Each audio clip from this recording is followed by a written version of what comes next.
이런 가운데 윤석열이 미친 것 같아요. 중국에 대해서. 지금 그렇지 않아 지금 경제계 제재가 본격화되기 시작하고 있는 이 마당에 중국을 겨냥한 일종의 볼멘 소리를 투척을 했습니다. 지랄을 떨었어요. 오늘 방송 무조건 노딱이네요. 아, 민주노총이에요? 아, 제가 잘못 알았네요. 네. 네, 경희 출입기자단과의 간담회에서 중국을 겨냥한 발언도 했는데요. 특히 대북 제재에 대한 중국 정부의 태도를 비난했습니다. 대북 제재에 전혀 동참을 안 하면서 우리 보고 어떻게 하라는 얘기냐. 우리는 선택의 여지가 없다고 한 겁니다. 이게 뭔 개소리인지 모르겠어요. 어쩌라고. 세상에. 아니 지금 대북 제재를 중국이 열심히 해줘야 될 이유가 뭐 있습니까? 대북 제재를 해서 우리나라가 얻을 수 있는 게 뭐가 있는데? 왜 하는데 그리고? 저 대북 제재는 뭐 때문에 시작된 겁니까? 미사일을 쏴서? 그 미사일을 왜 쐈는데요? 우리가 먼저 군사훈련 하면서 기존에 안 하던 군사훈련 해가면서 무슨 뭐 선제 타격을 하느니 무슨 핵 능력을 보유를 하느니 핵 우산을 쓰겠다는 둥 뭐 이런 식으로 계속해갖고 북한을 압박하고 있으면서 정상적인 남북교류를 안 하고 있기 때문에 지금 북한이 중국이랑 러시아랑 점점 더 가까이 가고 있는 거잖아요. 아니, 그리고 중국 뭐 한 번이라도 만났어요? 응.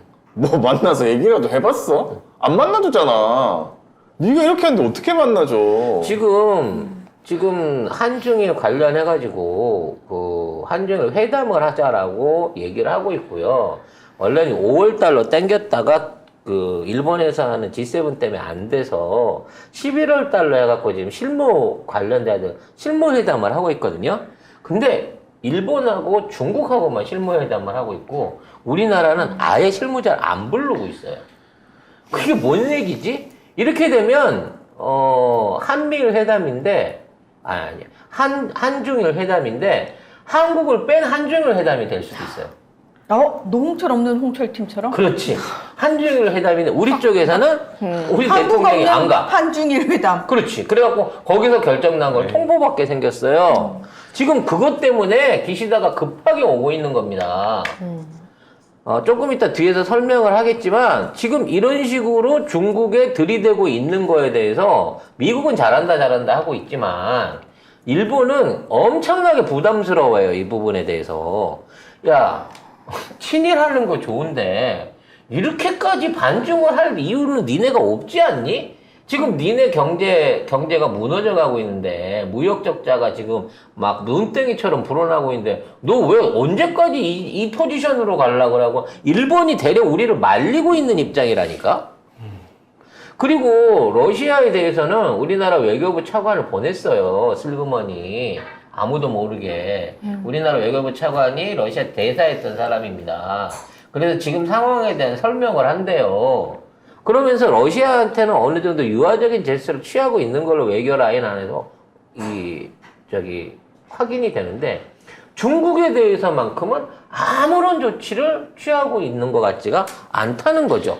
심지어 여기서 윤석열이 우리는 기술이든 상품이든 중국의 수출 통제하는 거 없다. 중국이 우리에게 적대 얘기만 안 하고 서로 계약을 정확히 지켜 예측 가능하게 하고 상호 존중하면 얼마든지 경제 문제를 풀어갈 수 있다. 라고 오히려 우리가 처맞고 있는데 우리가 뭐 베풀어 줄 수 있는 것처럼 우리가 할 수 있는 게 아무도 없잖아 지금. 뭐 하는 소리지 도대체? 중국하고 우리하고 관계를 단순하게 서로 주고받는 1대1의 관계로 많이 생각을 합니다. 물론 뭐 국제관계라는 건 당연히 1대1이긴 하지만요. 한중 수교 이후에 우리는 중국한테서 800억 달러가 넘는 엄청난 무역 흑자를 건지고 있어요. 중국이 우리 살림에 보태준 게 어마어마하게 크다는 얘기입니다. 그리고 지금도 우리 그 시중에 있는 물가를 잡아주고 그러니까 국내에 있는 국내 물가를 어느 정도 안정화시켜주고 있는 데는 중국산 저가 상품들의 공이 엄청 커요. 솔직히 우리가 쓰고 있는 제품들 중에 70%가 메이드 인 차이나입니다. 식품류 같은 경우에, 채마류 같은 경우에는 그 역할이 더더욱 크죠. 고추나 뭐 가장 우리가 비싼 게 고추이긴 하지만 고추, 마늘이라든지 요즘은 배추나 밑반찬류들 뭐 수산 가공품들까지 중국제 아닌 게 사실 찾아보기 힘들 정도고 그게 시중에 없으면 특히 어패류들이 뭐 여러 가지 부분 안에 농수산물 안에서 중국제가 없으면 우리 식탁의 물가가 어마어마하게 비싸졌을 거라니까. 그러니까 사실 중국은 윈윈하는 서로 사이인기도 한 거고 그러면서 어느 정도 우리가 이득을 봐오던 관계였다는 거야, 그나마. 근데 그 관계를 아무런 이유 없이 일방적으로 팽개친 거야. 중국은 우리한테 그동안 잘못한 게 없었거든요.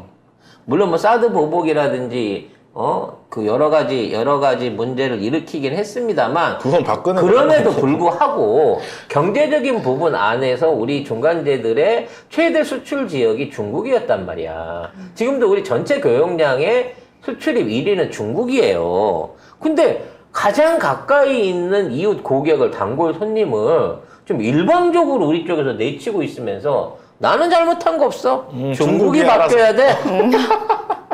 너네가 잘하면 내가 또 맞춰줄게 이런 거잖아요. 진짜. 아유. 아니 원래 장사를 할 때는 간쓸게 다 빼놓고 한다는 말도 있잖아요. 국익을 앞에 놓고는 설사 체면이 깎이더라도 우리가 뭔가 국제적으로 이득이 있을 수만 있다고 하면 진짜 어떻게든 그걸 찾아오고 확보하는 게 외교인 겁니다. 근데 실리 없이 그렇다고 해서 진짜 뭐 하나라도 얻을 수 있는 게 있다면 모른다니까? 제로콜라하고 돈맥클로인 기타 말고 도대체 뭘 받아온 거 있다고 이따위 참담한 미국의 굴욕객을 해놓고 중국의 자존심 세워가지고 뭐 기마이 내려는 거야? 뭐야? 이해가 안 되는 행보를 계속하고 있다는 겁니다.